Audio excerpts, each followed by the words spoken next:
Hello, my name is Olatunji Shobodu. Welcome to Becoming Authentic. This is your 9-day exploration on the subject of authentic leadership. And I have the privilege to lead the discussion today. And this is coming to you from Emmet Leadership Academy, where I'm founder and CEO. At Emmet Leadership Academy, we are passionate, obsessed, committed to the subject of leadership. And our tagline is leadership nurtured by truth. So if you want to learn the truth that empowers to do leadership right, that empowers to fulfill the purpose of doing leadership, that empowers you to be an authentic leader or to lead with authenticity, you'll find it here. It's day 5 today, and we're focusing on your principles examined. If you like, authentic, be authentic in your principles. That's our focus for today. And by way of a quick review, we began these 5 days ago, and we began to, as it were, peel the fruit called authentic leadership. We established the fact that, to be authentic is a top priority for every leader. If you truly want to be effective as a leader, you must be committed to delivering authentic leadership. We established that the verdict about your authenticity or your authentic status is in the hands and is according to what your followers reach or determine. It's not in your hands. The challenge, therefore, with many leaders is that they believe themselves to be authentic, but they don't see, what they expect to be the impact of that uh, in their people. And that means that they lack the support of their people. They can't seem to earn the trust of their people. Their people don't show the kind of respect that they should to a leader who commits himself to authenticity, and all of that. So their influence is limited. Their ability to get things done with their team is, significantly constrained, and all of that can be frustrated. In the end, they believe they're authentic, but it doesn't show in their results. Now, what we've tried to say is that, well, they may be suffering from an illusion where they are equating walking their talk to walking the talk. And so that means there's a difference between walking your talk as a leader and walking the talk. All right. And that the expectation of your followers, the expectation of your team members is that you walk the talk, not necessarily your talk. All right. What's the difference? The difference is that whereas walking your talk often refers to or is interpreted to mean that your actions line up with your words. Okay, walking the talk looks beyond the alignment between your words and your actions. The point, therefore, is that whereas you, in committing to walk your talk, you are examining authenticity uh, in one dimension, your people are examining and assessing or appraising authenticity in multiple dimensions. So we identified 7 different dimensions, that is 6 plus your commitment to walking the talk. Yes, you want to walk the talk. There is nothing wrong with that. However, don't get stuck with that to the point that you think that the assessment of your people about your authenticity is solely going to be based on you walking your talk. It's actually based on walking the talk. The other reason why the talk is more important than your talk, and why your talk is just a fraction of what the talk is about, is that there is a way to do leadership. You will not dictate to us, how leadership should be done. All right. There are principles about how leadership should be done. And we're going to be focusing on principles today. So there are expectations, on the part of your people. They have expectations from you as a leader, and they will be looking at more than one dimension. So you need to be conscious of that, and you need to be able to fulfill their expectations on those different dimensions. If you're able to do that, then they will return a verdict of authenticity, all right, for your leadership. So that, for the most part, appears to be the missing link, and a big one at that. And we identified the 7 dimensions that you need to pay attention to if you want to scale up the you know the the verdict that your people return on your authentic status as a leader.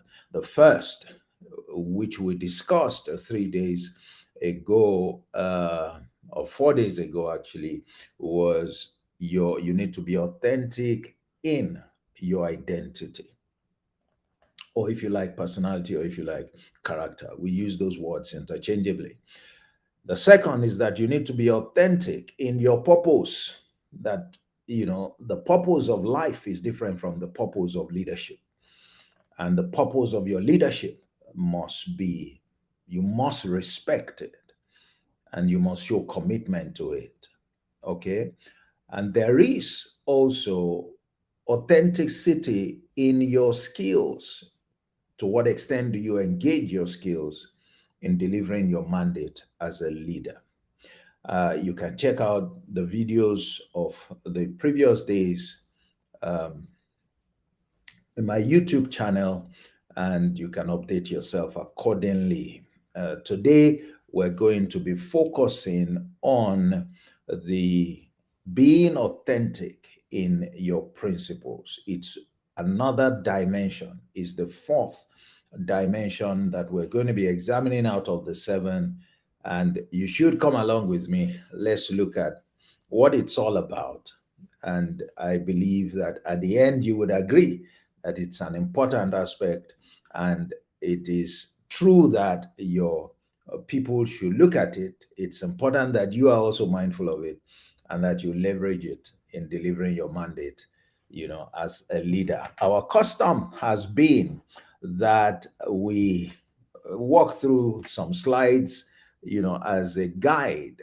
Um, and we're not going to deviate from that today. So, and like I said, if you join the Authentic Leadership Community or Academy, then you have the privilege of access to these slides. Because I know, if you are like me, some of us want to have access to the slides, okay, so that we can do more work with them. We can seek a deeper understanding, by having direct access to that resource. So consider joining the Authentic Leadership Academy, which is a community of people like your good selves who desire to operate as authentic leaders, who want to do leadership the way it should be done, who want to be an example of, the kind of leaders that the world needs, who understand that it's not something you achieve, in a day, but it's something that you continue to work towards. There are people who are excited, by the concept of walking the talk, as opposed to just walking their talk. And so it's open, if you feel up to it. I will share the the code that you can scan to join that community. It's a paid community token, though, but it's loaded with benefits. So that there you are. You can scan the code, and it will take you to the site, and you can do the needful, join the community, and let's start building or nurturing the group of authentic leaders. They are scarce, by the way. um, but you can be one of them. You can be one of them. All right. So that's my invitation to you to join us. But let's get going with the substance of today's class. So we're looking at authenticity in your principles as the fourth of the dimensions um, that we've been examining. We're challenging you to walk the talk of leadership and not walk your talk. All right. Today is for principles. And I'd like to, and as we normally do, is just to remind you of essentially what the substance of today's discussion would be, is to recognize the strategic place of your principles and your values, in authentic leadership. Okay. It's also to uh, in addition, it is the second part, it is to explore the guiding principles of your authentic leadership approach, to explore the guiding principles of your authentic leadership approach. And we're going to give some examples, that will help you to appreciate some of the relevant principles. I want to start today by emphasizing the importance of the dual concepts of why and how. The dual concepts of why and how. So we're sort of abstracting before we drill down into the key issues today. And essentially, I want to submit that why, that word why, is what gives meaning, all right, to something. Why? People always ask why. They ask you to do something, why? They give you an assignment, why? They ask you to lead, why? You want to know uh, why. All right. It's important to know why, because you don't want to waste your time. You want to know what's in it. You want to have an idea of what it's going to take. All right. Because, why is like defining that this is like the target that we have set. This is the destination that we're working towards. This is what our aspiration is. All right. This is the justification, for why we want, for what we are saying that we want to accomplish. So when we discussed a couple of days ago, distinguishing between your life's purpose and your leadership purpose, we talked about purpose, which really represents why. And we say that it gives meaning to anything, to any endeavor, not just to life, but even, to the leadership call or calling, or the leadership assignment. So there is the why, but there is then the how. Okay. Because the next thing is that you want to know, how do I realize the why? The how answers to the way to realizing the meaning, the why. Okay. It's not enough to say that we're, heading on this trip. Okay. We're going on this trip to the next destination. The next thing you want to know is, how do we get there? All right. Because until you know how, your intention to go to the next destination may just be a dream. It is a dream, actually, until you know how. It may very well remain a dream, okay, for as long as you don't know how to realize it. So you are called to a leadership role. You understand the purpose of your leadership, but you also want to understand, how do I realize that purpose? So purpose is not enough, all right? As important, as relevant as it is, as one of the determinants of authenticity, and we've spoken about that. You can check that out. But how is also very important. I close with, a statement which I can as well mention here, just as I have done in each of the previous sessions, that the labor of the foolish, it wearies all of them. Ecclesiastes 10 and verse 15, because he does not know how to get to the city. When you look at that statement makes it clear that the fellow that is being talked about, the leader that is being talked about, has an intention of getting to the city. He wants to undertake his team on a journey. Their destination is the city. The purpose of that of the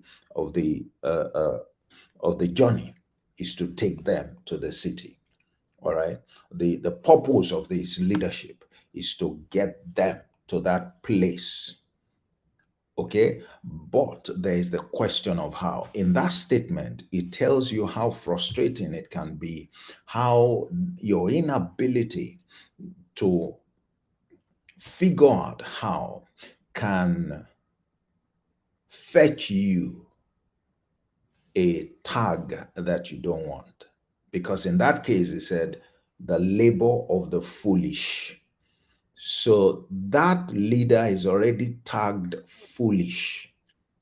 For what reason? Not because he doesn't know where he's going, but because he doesn't know how to get there. And unfortunately, he is laboring, he is putting in effort. So it's not about effort, and it's not just about knowing where you are headed, where your leadership is headed. All right. It's about knowing how to get there. So you may as well be wasting your effort because you are not applying it in the manner that will take you from where you are today, you and your team, to where your leadership purpose is. So you need the how to fulfill your leadership promise, as it were, because your leadership promise is a fulfillment of your leadership purpose. But how do you realize it? Okay. So I believe that's important. And that puts on the front burner what our focus is today. So you can't give meaning to leadership without knowing the way and showing it. Without knowing the way and showing it. In that example that we gave, the labor of the foolish, where is all of them? All right. It didn't just say him, talking about the fact that this guy or this lady is leading a team. There are people following. Otherwise, it won't say, where is all of them? There are people following. It said it, where is all of them? Because he does not know how. It didn't say because they do not know how. It's not their responsibility to figure out how. It's the responsibility of the leader to figure out how and to take steps in that direction. All right? To take steps. So without knowing the way and showing it, meaning taking steps to demonstrate it, your leadership can have meaning. And your leadership won't have meaning because you will not be able to realize the purpose. And then the people will wonder, wait a minute, why are we following this guy? Is this guy what committing to? it doesn't appear to know, how to get us to where he has promised us. So we're beginning to get a sense of why we are looking at principles, why principles are important. The challenge of the leader is discovering how and communicating it, and indeed walking that path. Discover it, communicate it, and walk the path. And so, again, it has to be clear to anyone that using that statement as a guide, there is a how to realize your leadership purpose. There is a how to realize leadership purpose, and a leader who is capable must know how. You must know how. How empowers us, empowers the leader to pursue the purpose of his assignment, of his role. All right. The knowledge of how is a source of empowerment, it's a source of leverage for the leader in the pursuit of his mandate. So, doing leadership without principles as leverage is a very bad idea, because principles speak to the question of how. To the question of how. Okay? Principles speak to the question of how. So let's look at it from the point of view of the fact that there is a how to realize your leadership purpose. And that how, I refer to it as the authentic route or route, as the case may be, to success. In your leadership assignment, there is an authentic route. That authentic route is the right how to realize the purpose of your leadership. You would recall that we have defined success as simply fulfilling purpose. So, success in leadership is fulfilling or realizing the purpose of your leadership. That's what it is.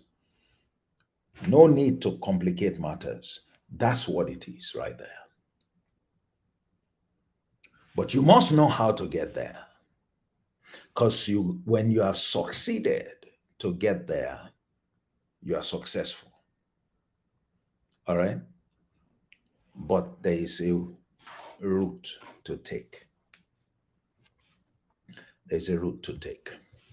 Okay, so nothing guarantees success like following principles.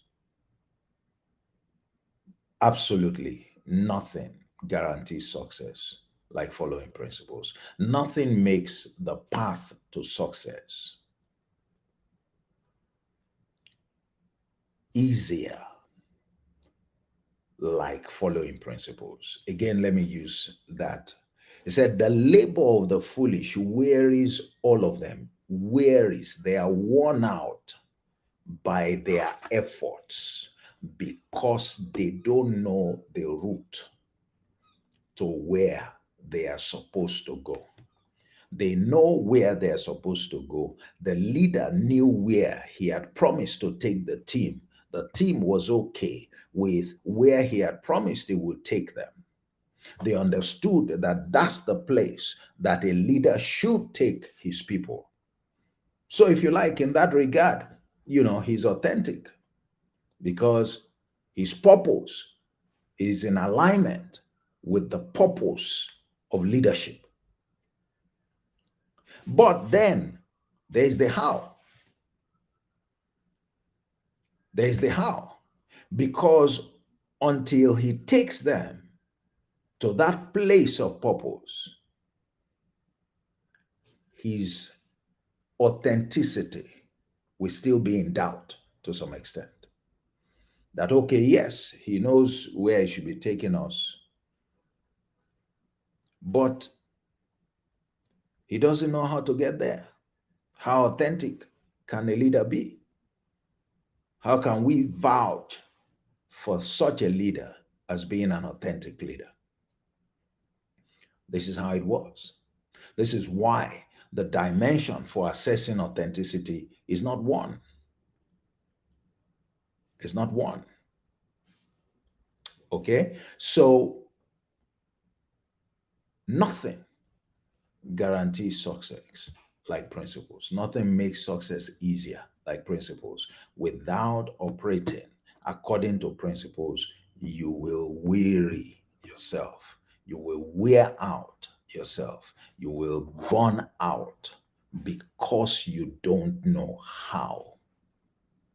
Smart leaders look for how, operate by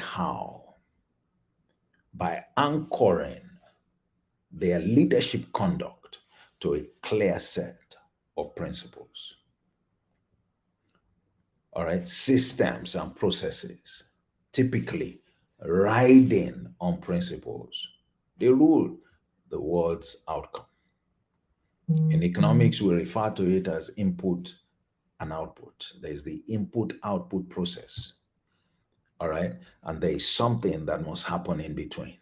There's a transformation that takes in input and throws out output. If you want a particular kind of output, you need a particular kind of input, and with specific, you know, with certain specifications, it needs to be taken through a defined process, guided by principles, so that it can produce that outcome. And the way that that model runs is that every time you fulfill the input and you run it through that process, it will always produce the same output. And therein lies the certainty that principles guarantee. Therein lies the ease, all right? Therein lies the potential for focus. Therein lies the confidence to walk that path, because you know that if one person can do it, you can do it as well. And as long as you follow the laid out elements, the specifications at each stage, you are bound to get the same results. Principles guarantee fairness. All right, they give each of us the same chance of realizing, certain outcomes in life and indeed in any area. And indeed in any area. That's why it is important, especially for a leadership role or responsibility. So your success story is deemed authentic when you can lay out the steps taken. Once that fellow is able to take his team from where he put them together, from where they took off, to the point where, to the point of promise, of fulfillment of purpose of his leadership. It has to be such that if any of the people he took also decided to take their own team and they follow the same route, they would arrive at the same place.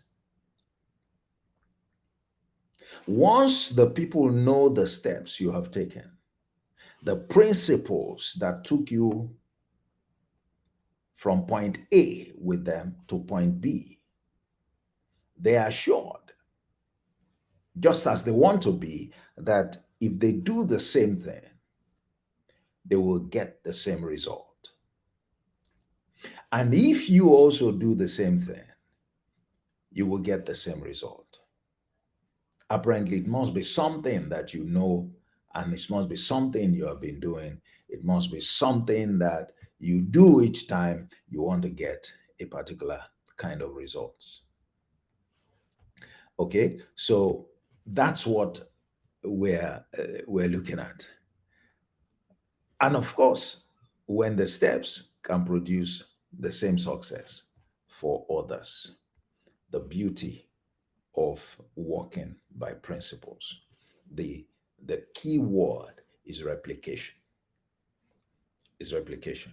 It's one of the things that principles affords us. So it doesn't put you in an exclusive place. It doesn't make you look to your subordinates as if you are so special that nobody can become like you. And a leader doesn't lead in that manner. It is true that they may not be greater than you, but they are allowed to become like you. You should walk to make them like you. You should walk to replicate you in them. In terms of the way you operate, in terms of your gift, we talked about the gift already yesterday. And for the gifts, we use the words skills, talents, grace interchangeably. All right. So replication is crucial to consider when leading. And one thing that guarantees that is leading through principles. It's leading through principles. I would normally use perhaps the most basic or the most fundamental principle of life here. And that principle talks about seed time and harvest. It talks about, I call it the seed to fruit principle. Maybe because, you know, life started with the Garden of Eden. Maybe because agriculture was where it all began, for all of us. And it is run on the base of principle. It was interesting to find that when Jesus began his ministry and he began to tell parables, which were, by the way, his way of revealing principles that to which life was anchored. All right, he started also with the parable of the sower. And he says, a sower went out to sow, and he took a seed and he planted it. The bottom line is that that effort ultimately yielded a harvest of fruits, with each fruit containing seeds. That's so that I don't complicate things. I've left out things in the middle. But there are things that have to be done. The sower takes a seed, he plants the seed, he nurtures the seed, he waters the seed. There's sun that comes up, the seed grows, it takes root, one stage after the other. But there is a clear process that is founded on a principle that when you put seed in the right ground, the ground that is compatible with the requirements of the seed, and you nurture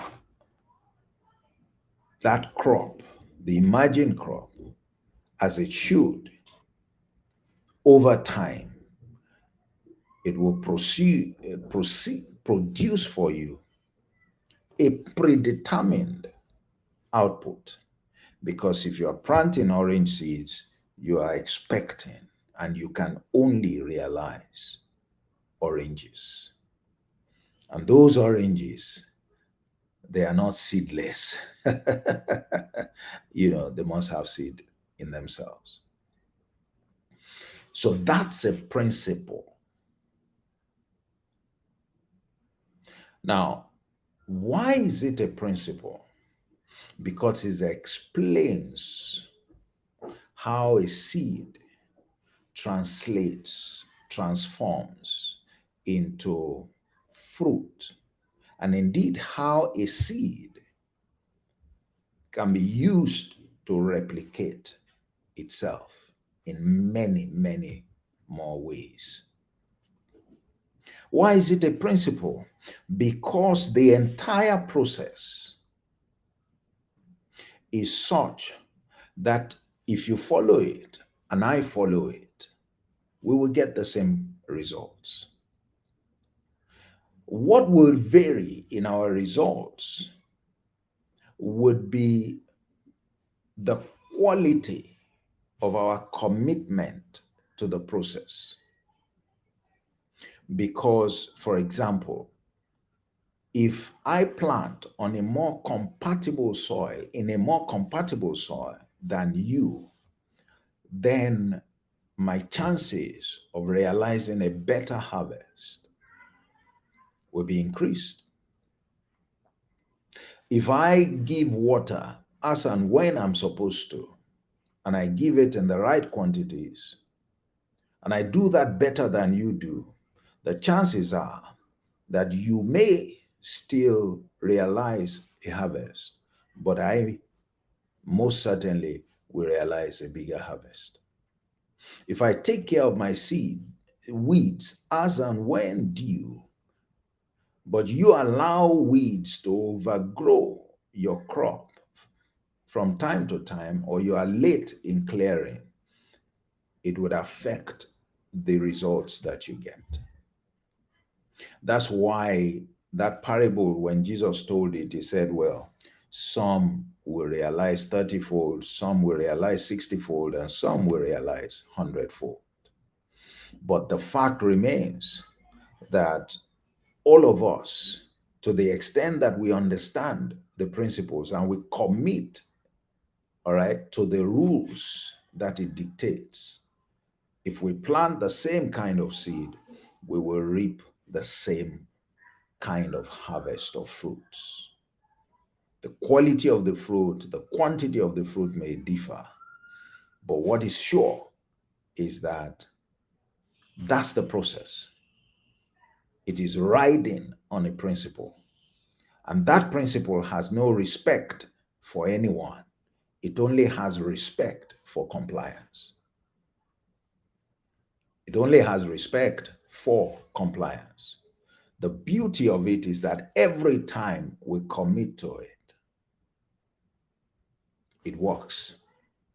Why? Because that's the way to turn seed to fruit. That's the way, not your way, not my way. You and I have no choice in the matter if our interest is to get a harvest from our seed. We have no choice in the matter. It is a principle that is settled. And I would argue, like many principles that underlie leadership, like many principles that underlie leadership.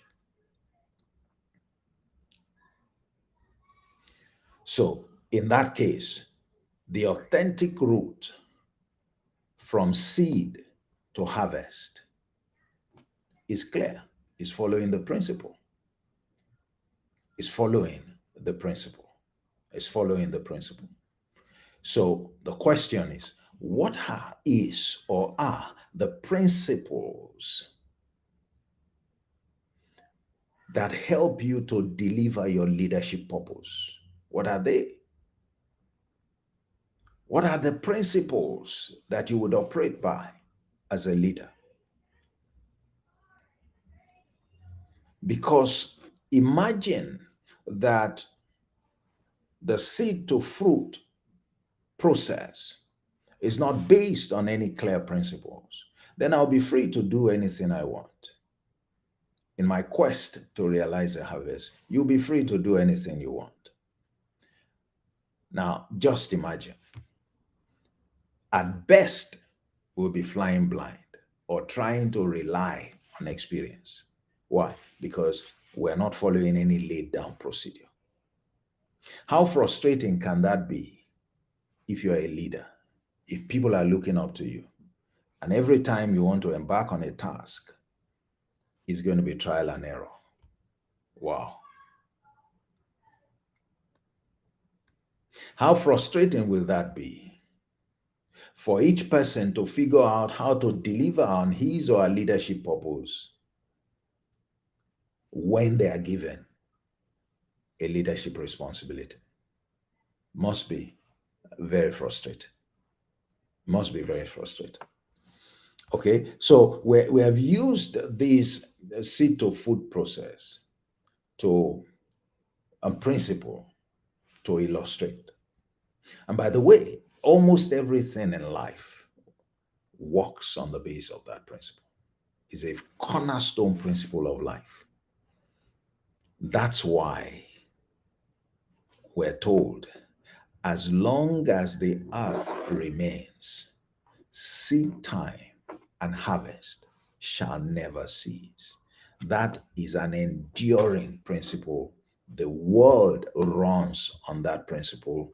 When there is input, there must be output, and there is a way to convert input to output.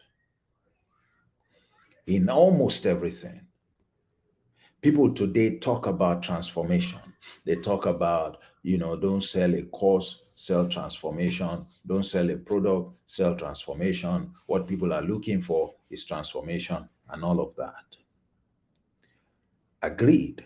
What they don't show you is that there is an underlying principle that delivers transformation.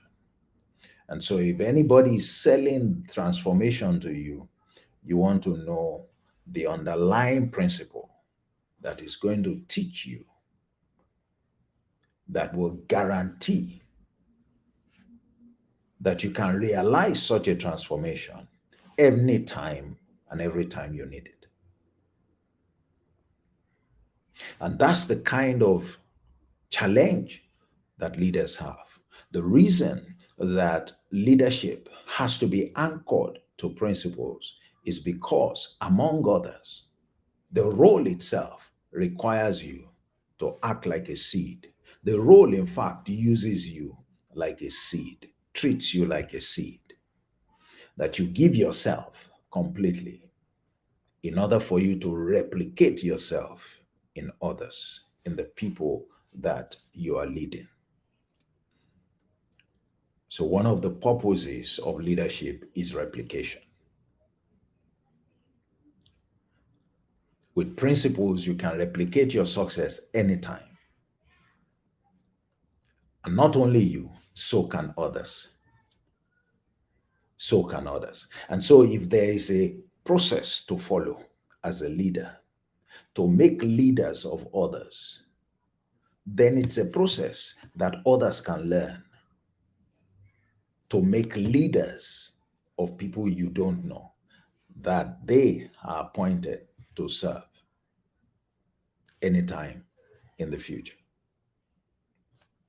All right? This is why the issue of replication is at the center, of discussions on principle. A leader feels confident when he has led by principles, or when he leads by principles. You feel confident because you show how. You're showing how. You have gone beyond the level of showing why. Now you are answering through principles, you are answering the all important how question. The all important how question. And it is impossible for you to succeed in your leadership role without teaching and showing how. First, how you are going to deliver the transformation to your people, and how your people can, through the same process, deliver transformation to others that they are given responsibility to lead. So let's go on to look at, authentic leadership through your principles. So we're building, you know, our case, um, as it were. And let me start by again using another example. And I find these examples to be quite profound, and the examples of Jesus. You shouldn't be surprised. Our commitment is to nurture leaders based on truth. And truth for us is found in the Word of God. Okay? So there was an encounter that was tricky for the master leader, and Jesus is the master leader. No leader ever like him. No leader. He referred to himself as a greater than Solomon. He said, yes, we celebrate Solomon. Solomon was some leader with all, of his shortcomings, but he was some leader. I mean, people came from everywhere just to study him, just to find out about him.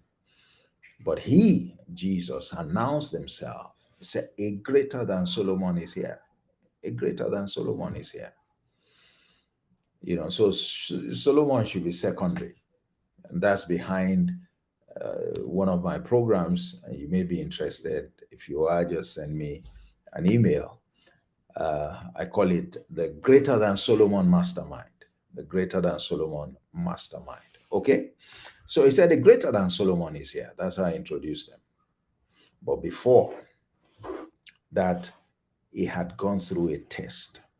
That test was to prove whether or not he was indeed qualified or ready to lead.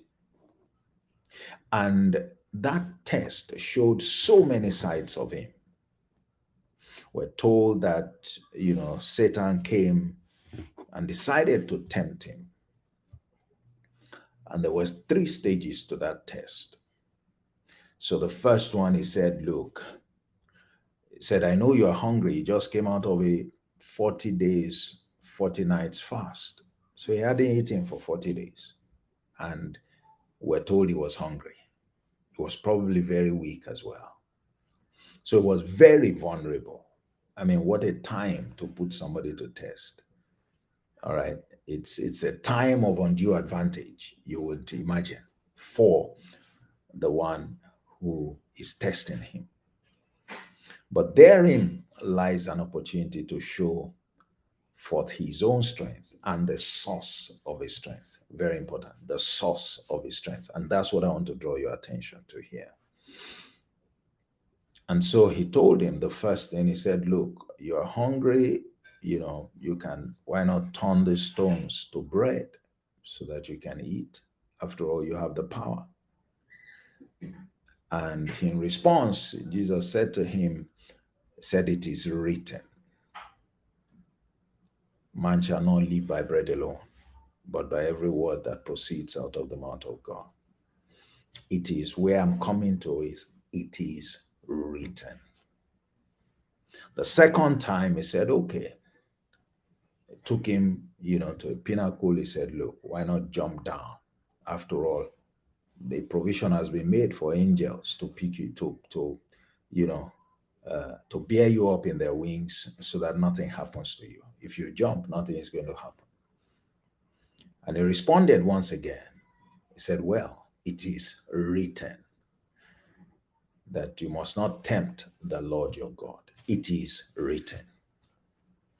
And then he took him elsewhere to the highest point and told him, look, this all belongs to me, showing him everything on the earth.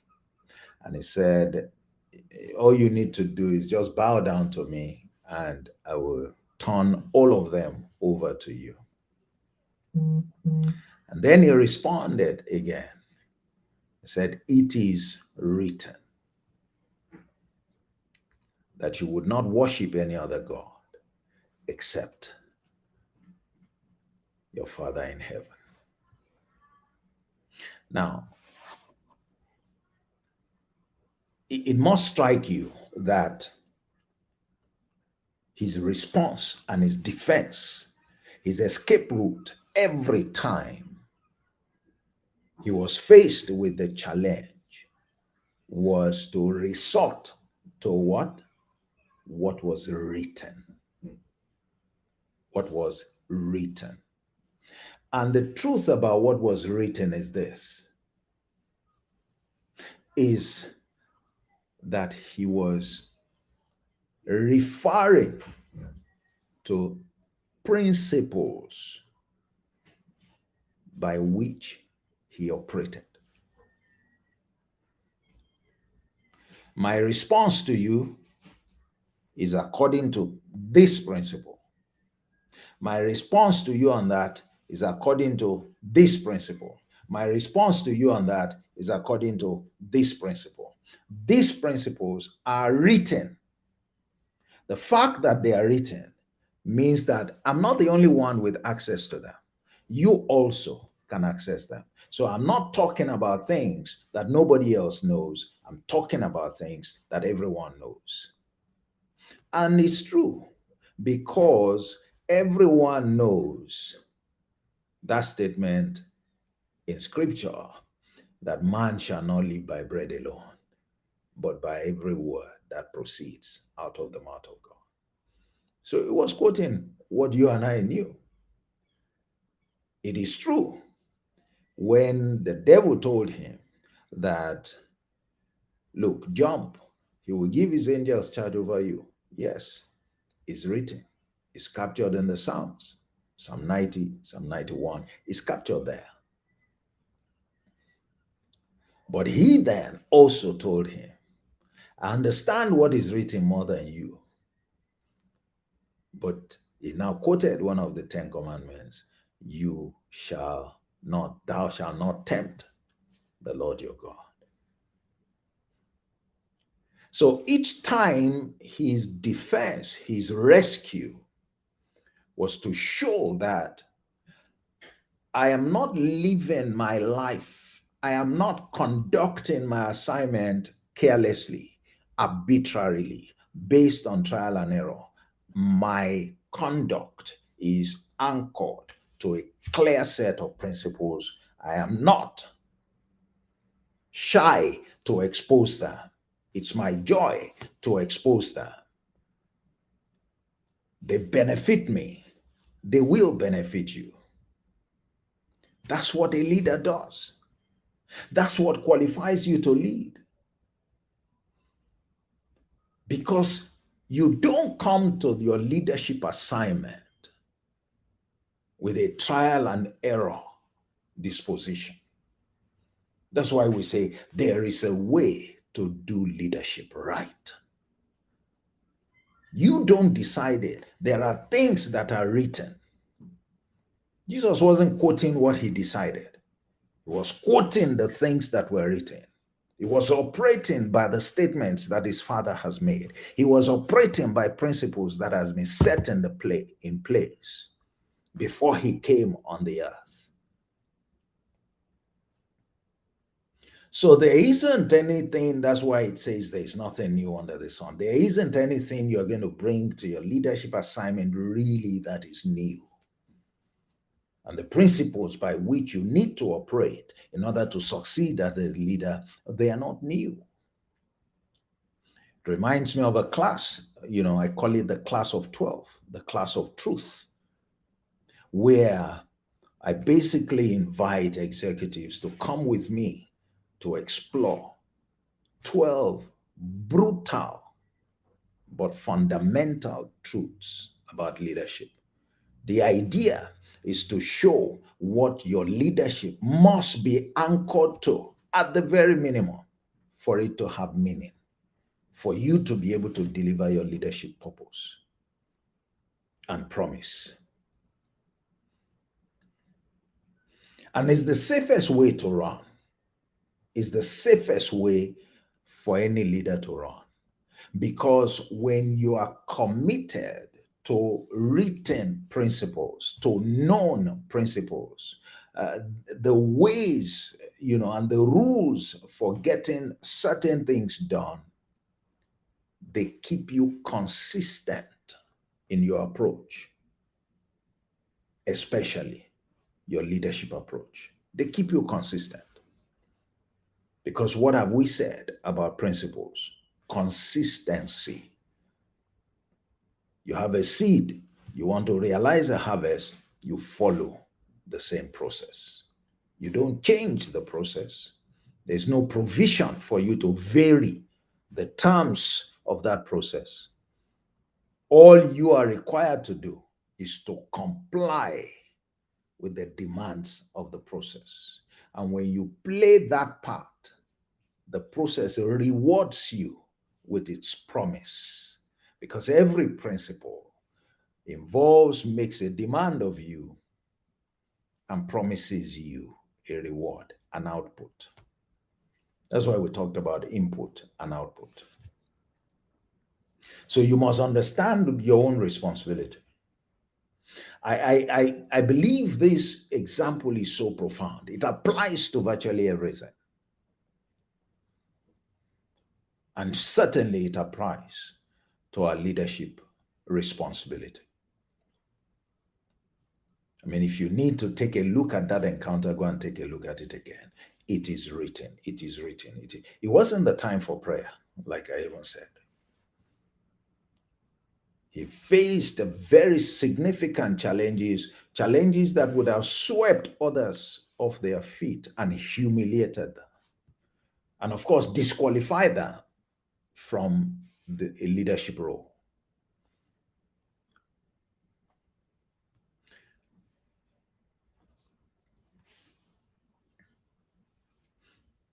And that's why we said earlier on, if you are not going to operate or anchor your leadership conduct to principles, don't bother taking on the leadership role. You are going to humiliate yourself. You're going to mess yourself up because you will come across as inconsistent in different situations, in the same situations that present the same characteristics. You are going to reach different, conflicting decisions. And so your people will be wondering, but when we brought this matter that involved this person, and this was it, that was it, that this was what you said. When we brought this other one, pretty much the same thing, you said something different. How can you hope, therefore, to be adjudged authentic with that kind of, conduct? You can't. And that's why it's important that the leader teaches the same principles by which he or she operates. You have to make it clear. Your people have to know. When you say do this, your people they have a right to know why, so that they are not foolish. They have a right to ask how, so that they are not judged foolish. And so look at yourself. At times, you expect your people to figure out how by themselves when you know how, when you are expected to teach how. Some leaders run away from the responsibility to teach how things must be done, ought to be done, to share the principles. They know how to do it, but they're either too lazy or they have a different motivation not to share it. And so all they do is that they don't give their people an opportunity to understand how.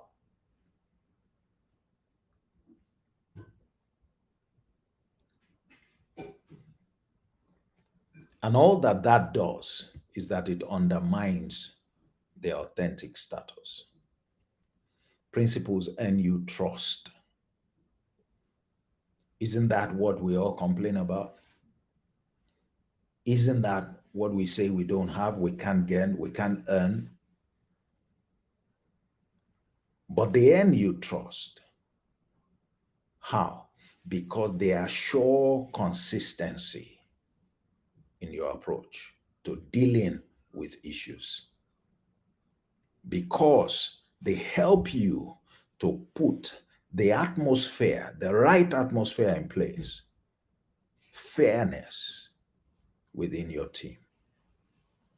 When a man is committed or a woman is committed, a leader is committed to walking by principles,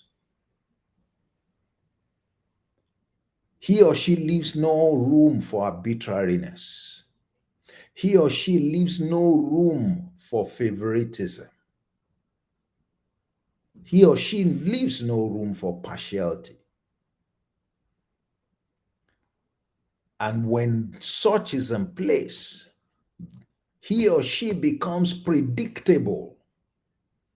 He or she becomes easy to understand and therefore to work with. Why would the people not render a verdict of authenticity for such a leader? Why will they not feel safe around the leader, walking with such a leader? So principles assure safety because they know that you believe that man must not live by bread alone, but by every word that proceeds out of the mouth of God. So they are not afraid to eat bread because they know you have that understanding. And then they make effort, all right, to run by the words that come out of the mouth of God. Just using that as an illustration. Okay? Principles provide guidance. How? This is the way to do it. This is the way to achieve that target. This is the way to generate that report. This is how the process works. They provide guidance. This is how my leadership purpose will be served. It's going to be based on service. It's going to be based on sacrifice. There are principles to lead by. It drives initiative. Why? Because the people understand you. They understand the way you are thinking. They understand the things that motivate you. They understand the rules, the limitations of working with you. And so the boundaries are set. And therefore, they can take initiative without being afraid that you are suddenly going to turn around, and get upset. They can make intelligent contributions, knowing that you won't shout them down because you are a person of principles. Through your principles, they've come to understand the scope that exists for working with you with great understanding, with ease, with rest of mind. So when you see all of those things missing with your team, you should know that the problem is you. You are not predictable. And you are not predictable either because that's the style that you have chosen to operate, which will serve no purpose, or you are oblivious about the need to operate by a clear set of principles that is well known to your people.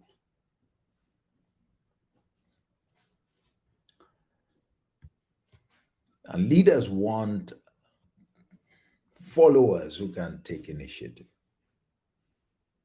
But here is what encourages followers to take initiative. Be a leader whose principles are known and who lives by them. Principles reinforce confidence. I know I can follow you because I know what you believe. Okay? I know I can follow you because I know what you believe. And I know what you frown at. You aren't judged authentic because you lead without principles. I think that's the point that we're making in this segment. You are not.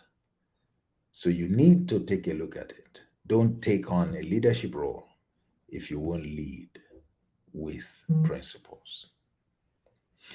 On the other hand, you are seen as authentic when you outline and uphold your principles as you lead. When you outline them and you uphold them, those principles as you lead, then people understand you to be authentic. And those principles are not just your principles, they are written principles, established principles, principles that they can check or double check to know that they exist and that they are credible, just like it was the case with the example we gave previously. It is written. If you aren't leading with principles, it will be difficult for you to lead with authenticity. It will be very difficult. If you don't showcase principles in your conduct of leadership, people can't feel confident working with you. People can't feel confident working with you, not knowing how you achieve your why, how you intend to achieve your why, and therefore how they also can take advantage of the same knowledge to replicate the same results. Okay? Which is part of the essence of them understudying you as a leader. So your leadership conduct must outline and benefit from your principles to be judged authentic. Your conduct must outline. It was very clear in the case of Jesus. It was very clear. It is written. It is written. It was. They were clearly outlined. He spoke them and he acted on them. He acted on them. Because once he quoted them, he told you, no, I'm not going to do what you're asking.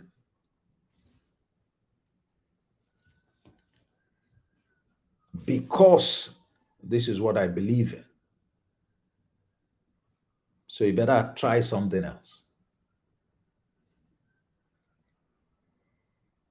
And if he had said something that was correct and it was written, maybe he would have done it. But that was a conflict. And I guarantee that in your leadership role, you're going to face some of those conflicts. And what will save you is your commitment to principles. The reason some leaders get involved in untoward things, do things that are inappropriate, is because their conduct is not anchored to any clear set of principles. So, as James will say, they are tossed to and fro by every wave of doctrine. They do things on the spur of the moment, they do things on the basis of how they feel, but they never do things on the basis of principles clearly established and proven, and that others have used to succeed in the same thing, that in the same responsibility and role that they are in. Okay, so I believe that we're together. Why do principles matter to your people? Therefore, why is it important for your people that you, as a leader, anchor your conduct to a clear set of principles? Why? Why? And I answer by saying there's a reason why Jesus never taught without parables. We're told that without parables, Jesus didn't teach. What are parables? They are stories that you and I can relate to about our using examples from our environment to express principles. of life.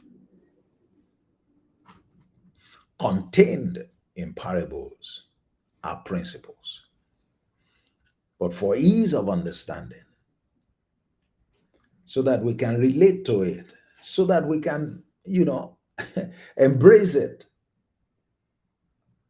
with greater ease, instead of thinking of them as being some phantom, thoughts of somebody or arbitrary thoughts. No, they are spoken in a way that when you observe your environment, you can see that, okay, this makes sense. Why would many people believe the parable of the sower? Because it's something, I mean, if you are eating, then you must believe the parable of the sower. Because it's easy for anybody to appreciate that if you are given a seed and you put it in the ground and you water it, things are going to happen. So that's what parables do. And he taught all through his leadership assignment, his life purpose, using those parables. He used them to express the same principles that his leadership, his life were anchored to. So he never did anything arbitrarily. That's why he said, look, the things I do are based on what I hear from my Father. So what are you and I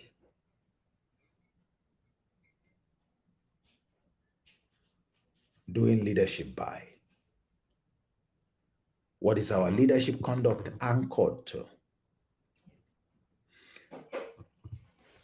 So when you have principles, they provide a strong framework for learning for your people.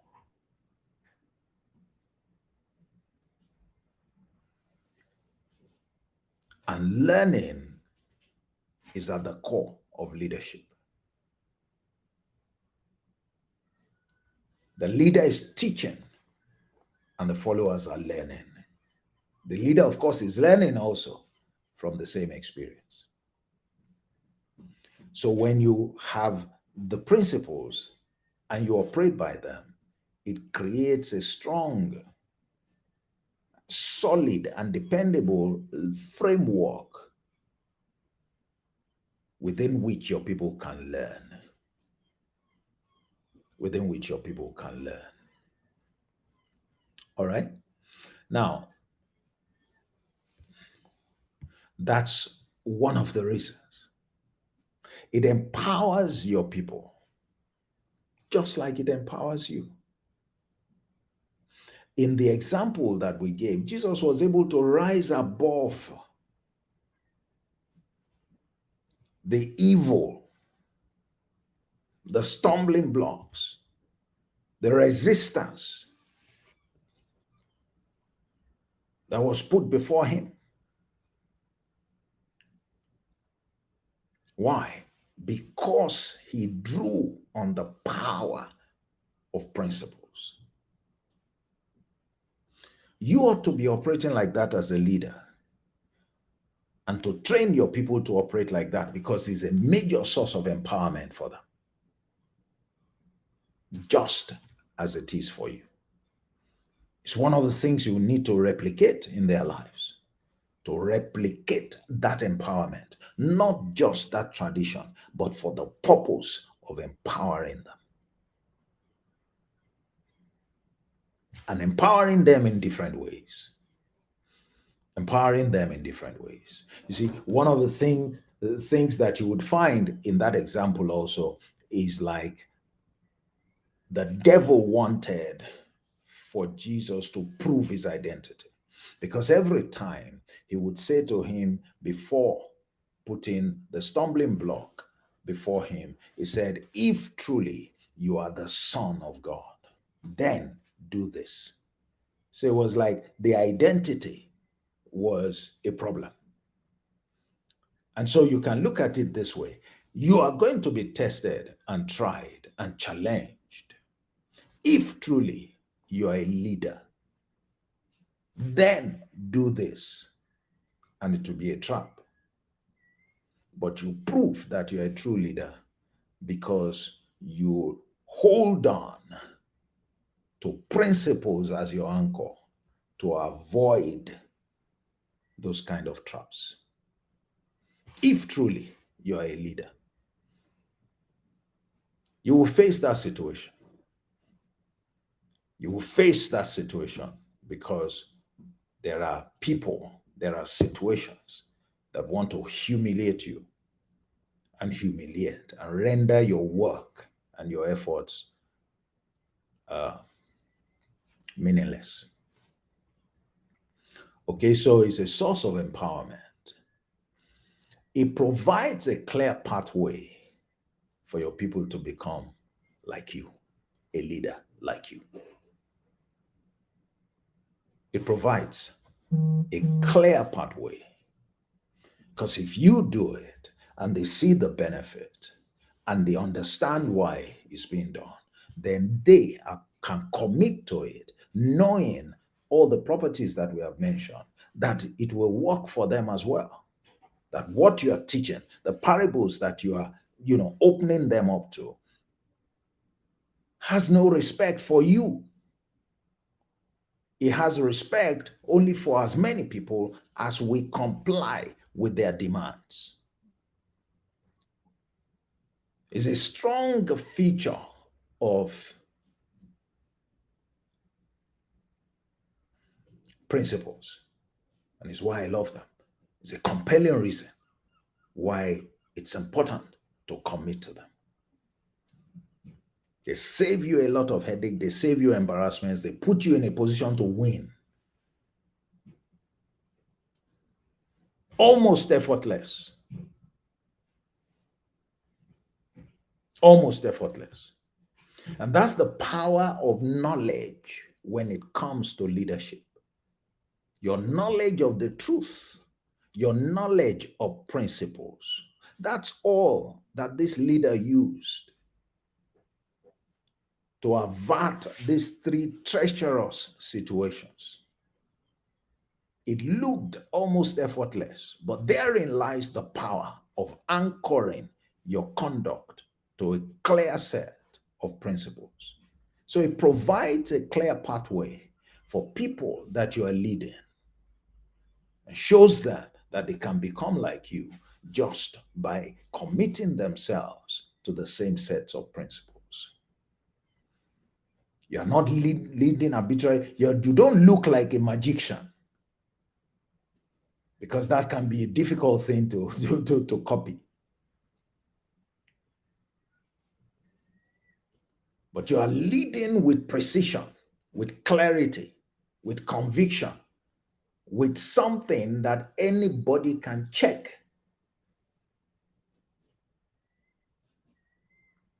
And there is something about anchoring your leadership to principles, which is transparency. You are open, you are transparent. You see how I'm operating. Nothing is hidden, nothing is shady. You can try it, you can even verify it from others. I'm not going to be the first to run on the basis of these principles. These principles have existed before me. These principles I am using, these principles others have used and they have succeeded in it. And you can use it as well, just as many others, for as many as know it and believe in it and will fulfill its requirements, they will benefit from everything that the principle has to offer.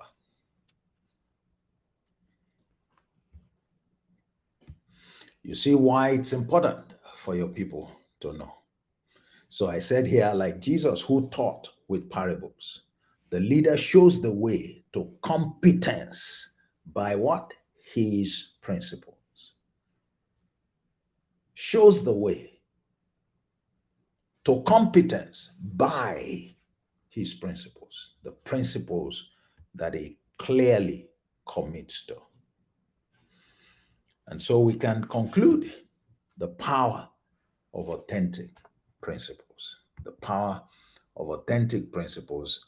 And here I would submit finally to you that the channel principles, they represent authenticity in principles, represent the channel for showing the basis of your competence as a leader, thereby assuring your people that they can replicate the same.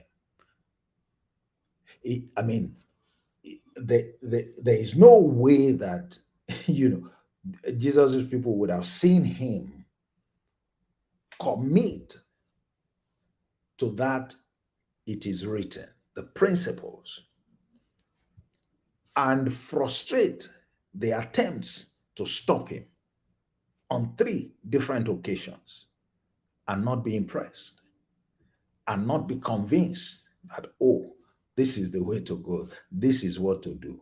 We have to commit ourselves to what is written. Not necessarily just those three that he has used, but we know the source where they are coming from. So those principles and others that we're going to discover, they are the things we know this man, operates by. They are the things that make him, empower him to be able to do all these things that he's doing. And that's what we want as well. Oh, this is the key. We also will do what needs to be done. We will ask him questions because we are all reading from the same book. And we will take steps while he's still here so that we can perfect our ability to operate the principles so that when he's gone, we'll be able to do the same thing that he's doing, even more than he did. That's it. The power of authentic principles. So you will see once again why it's not just about your words and the alignment of your actions. It's not just about walking your talk. It's about walking the talk. And there are different dimensions. And today we have focused on the principal dimension of authenticity. Your people expect you, they want to know your anchor for doing leadership. What are the things? What are the principles? What are the values that you believe in? And they want to see you operate by them. Then they know that you are authentic. Then they can say, okay, you're authentic on this call. But when they don't know, you can't be authentic without them knowing. Why? Because you can't operate consistently without anchoring to a set of principles. You can't be consistent. Principles represent the only way for you and I to be consistent in the way we deal with issues. Why? Because they provide a framework, they provide a formula, they provide a process that does not change. That does not change. And it's one of the reasons why you and I have faith in God. Because he said, I am the Lord, I don't change. That's why you sons of Jacob are not consumed or destroyed. So there is the power of being predictable because I operate by a set of principles that does not change from time to time, with time, under different circumstances. No. I hope that from everything that we have discussed, you would have seen the power of operating according to principles. You would have seen how it helps both the leader to do his job well, and it excites the followers to commit to the leader.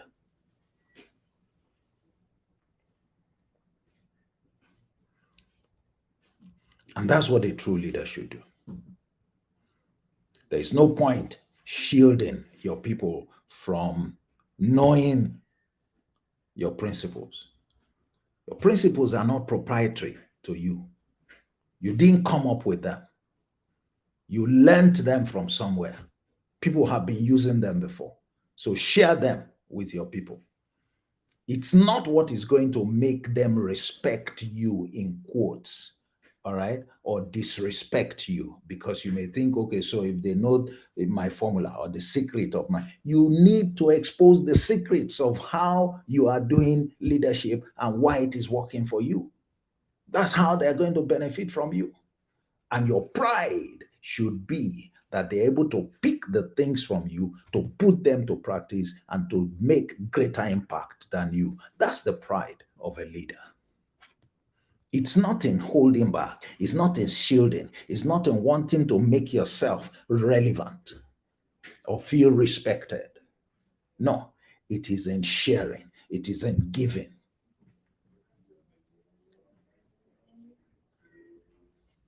And there is greater wisdom doing that than just trying to hold back or to operate in the realm of nonchalance or arbitrariness, where we don't know what next you're going to say, what other decision you're going to take, how you're going to react to a certain situation.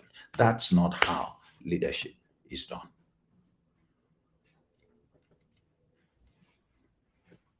People don't want to follow an arbitrary person, someone they can rely on, someone that they can predict with some level of accuracy that this is, if I do this, this is how this man will react, this is what this woman would do. No. Or how can I commit to that kind of person? And if I don't know what guides her thoughts and actions, then she can have my commitment. And so that's the way it is today. Like I said, I normally finish with that, but I've quoted that even before we got here.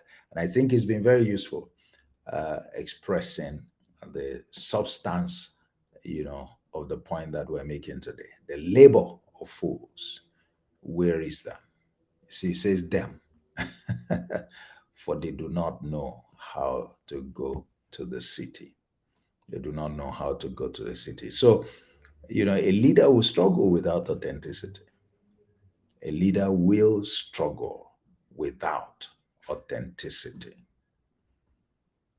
So please learn to walk the talk. That's what we have been discussing. This is the fifth day. Don't just walk the talk. Don't just walk the talk.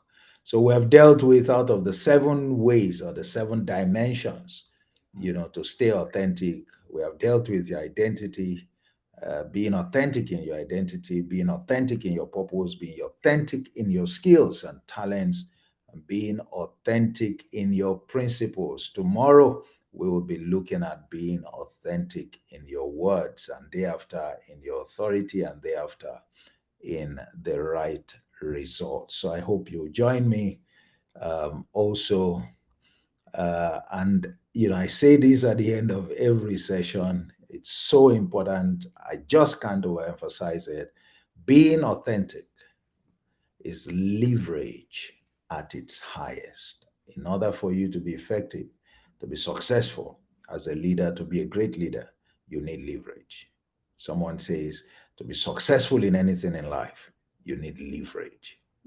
So, authenticity is a major source of leverage for succeeding as a leader. If you need help to lead with authenticity, then reach out to me, and you can do so through any of those channels. You can book a call with me, use that link, or you can send me an email. That's my email address. Or you can send me a message via WhatsApp. And indeed, whether in the area of authenticity or any area of leadership, I think, that's something I know is something I'm eminently qualified to help you with and to help you from the greatest, most dependable source, which is the source of truth, which are biblical principles. And that's outside my 30 years of experience that covers both the corporate, and different aspects, doing leadership at different levels in different, spheres of the economy, all right, in the secular, also in the church. um, I guess the experience is there. And I do have people that I coach. So if you want coaching assistance or mentoring, you can book a call with me. And one other way you can do that for coaching is that you can scan the QR code, on the screen. You see it at the far uh, right corner there. Just scan that code and you can book a call, and then we can have a discussion. Let me know exactly what the issues are and see in what way we can work together to address those issues.